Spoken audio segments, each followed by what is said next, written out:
Hey guys, trying to get you to start thinking about the writing of your college essay. And today I would like to introduce that topic with you and see if I can get you to do a little thinking about a possible topic and a possible intro and where you want to head and which direction. So sometimes you're going to have a specific question that you have to address, particularly if you're applying to a certain kind of program and they've given you a standard question that must be responded to. Other times you could have an open-ended situation where they just basically say, tell us about yourself, you can go in any direction you wish. For most students, however, you're going to be dealing with the Common Application. And so for 2019, the Common Application topics have not changed since last year. This is just an abbreviated version of the full-length question, but the first one is just tell us about your background or your identity, an interest that you have, or a talent. The next one is about challenges you may have faced, or setbacks, or failures. Sometimes a good deal of learning takes place when you are confronted with failure or a setback. The third question is a little bit more philosophical. Have you ever questioned or challenged a belief or an idea? This is great for those thinkers in our room who really spend a lot of time asking why. Perhaps you'd like to address a problem that you've solved or a problem that you would like to solve someday in the future. Another option is an accomplishment or an event or some kind of realization that helped you grow as a person. A very popular one is a topic, idea, or concept that is so engaging or is so passionate for you or to you that it makes you lose all track of time. It's quote unquote like being in the zone. Tell us about an idea or a topic or a time when you really were so engaged in what you were doing that time didn't matter. And of course, that awful topic of write about anything you want. Sometimes the more open-ended it is, the more difficult it tends to be. So let's begin by talking about how to write the essay. Of course, you want to organize it effectively. There's always going to be an introduction and a conclusion, and then your body paragraphs in between will be based upon how long the experience is. Most of the time, the college essays are going to have a certain limit, and on your computer you'll be able to determine how many words you have used, but they will cut you off at a certain number of words if you exceed the limit. So try to make sure that you're conscious of that limit. Basically, in any type of writing, you are going to tell people what you're going to tell them, and then tell them what you've told them. Whether you're doing an 80-page thesis or a 1.5-page essay, it's basically the same format. But I must say, the introduction and the conclusion are extremely important because they are the bookends for what you're going to be explaining in the middle. I'm not trying to diminish the importance of the body paragraphs.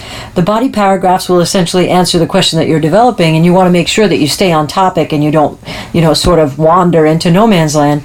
But for sure, that introduction is going to either make or break you. Many times it's in the first couple of sentences as to whether or not you're really going to hit the mark. So that intro and conclusion become very, very important. There's an author named Anne Lamott. She wrote a book called Bird by Bird, and when she talks about the writing process, she says that sometimes when you sit down to write, it can be terribly overwhelming. If you start thinking about how to save the world, or you start thinking about how to explain your entire culture, it can be extremely daunting. So instead of trying to scale that glacier, as she talks about it when you look at it from that perspective, instead, she says, just use a 1-inch picture frame. A very small picture frame, like you're taking a snapshot, for example. Just choose a single event or a single experience that could be seen through this 1-inch picture frame.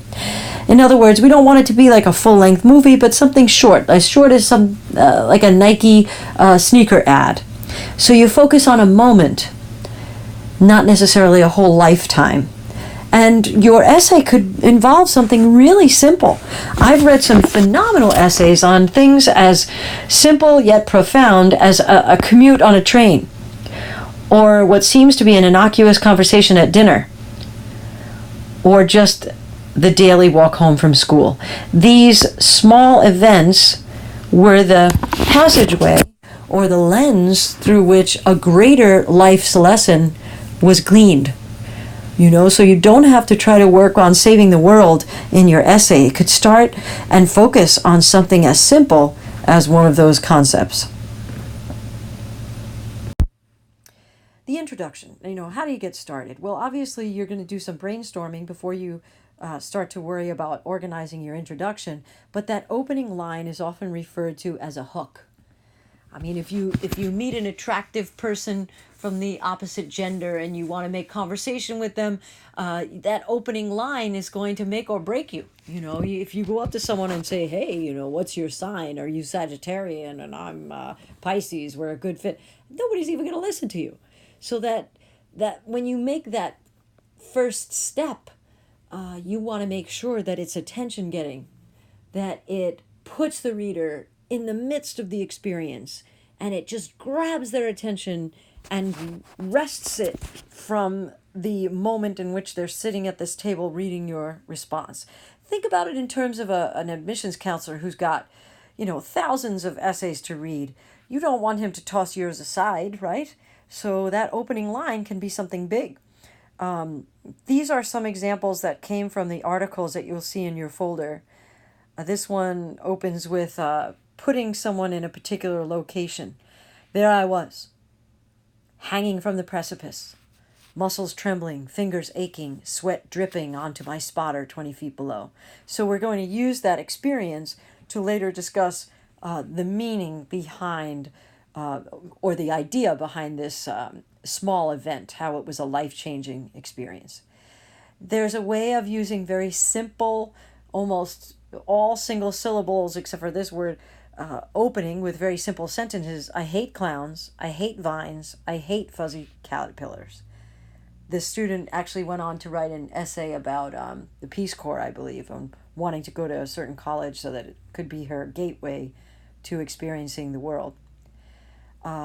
This was a very beautiful essay, and you'll see it in your collection, by an Asian student who was applying to NYU, and he was going to write about his family's experience as immigrants. So he puts you in his air-conditioned bedroom on a hot summer night when he receives a phone call from his mother, and she says, Lyle, can you come down and clean the restaurant? If you read the rest of the essay, you find out that his mother came from China, and she wanted to become a doctor, but when she came to the United States, instead they opened a restaurant, and she continues to work in the restaurant, but her dream is for her son to reach that kind of level of success when it comes to education.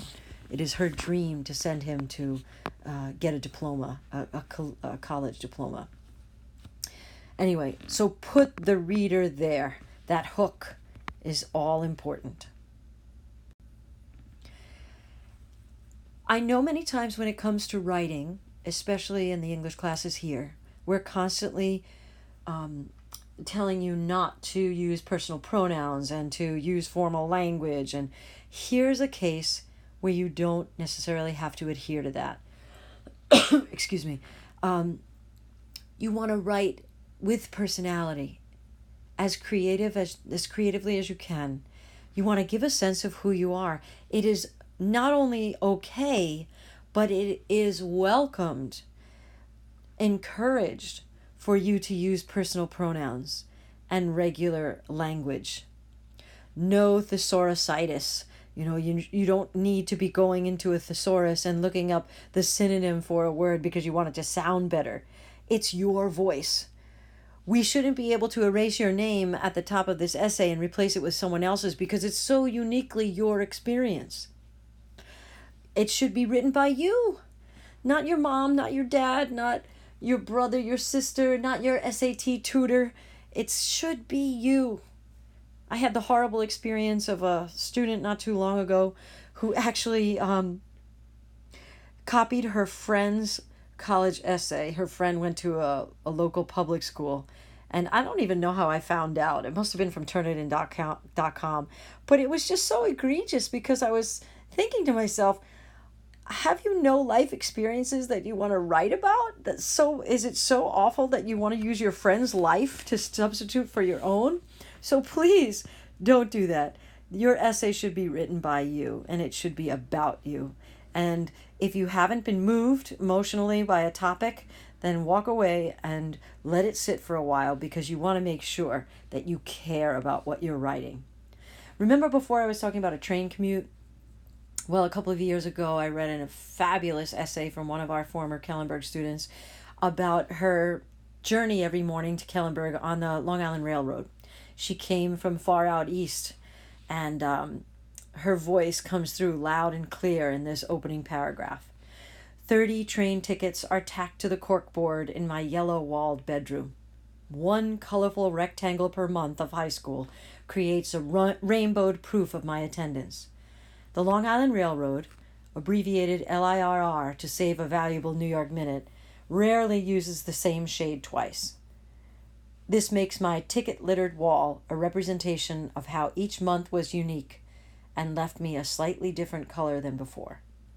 So we've got great imagery, we've got symbol, we've got language that is very informal, we have witty parallels to other statements or comments, we have images that jump off the page so we can actually envision where we are looking at these 30 train tickets. It was a great way to start an essay about growing up and about becoming who this person wound up becoming. Okay, we've all been to kindergarten, and you've probably participated in the game of show and tell. Well, this time we're just saying show and don't tell. It's very easy to say, oh, I'm a hard worker, or I'm a compassionate person. But you know what? Those are hollow, those sentences. They are empty. They don't carry any kind of merit or meaning. Instead, show us how you're a hard worker. Give us a specific experience of that behavior and action. Don't just tell us you're sensitive or compassionate. Put us there. Give us a scene. Put us in the cafeteria. You're next to a forlorn Latin schooler. The Latin schooler forgot his lunch and doesn't have a school bucks account and is looking at you with those big doe brown eyes and is blinking back the tears because he's going to have to go for the next 5 periods, if it's 4th period lunch, without anything in his belly. So what did you say? What did you do? How did you behave with compassion? That's what we mean by showing and not telling.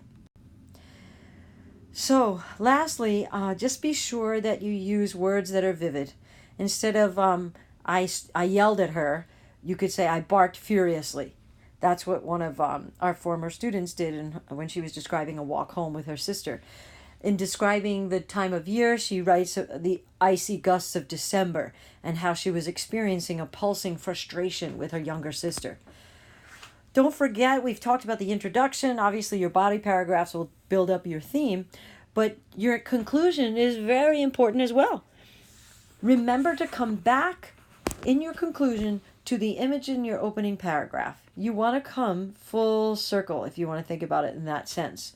That last sentence is a clincher, and that's the last thing you're going to be leaving your reader with. So spend time on that last sentence and make it super powerful.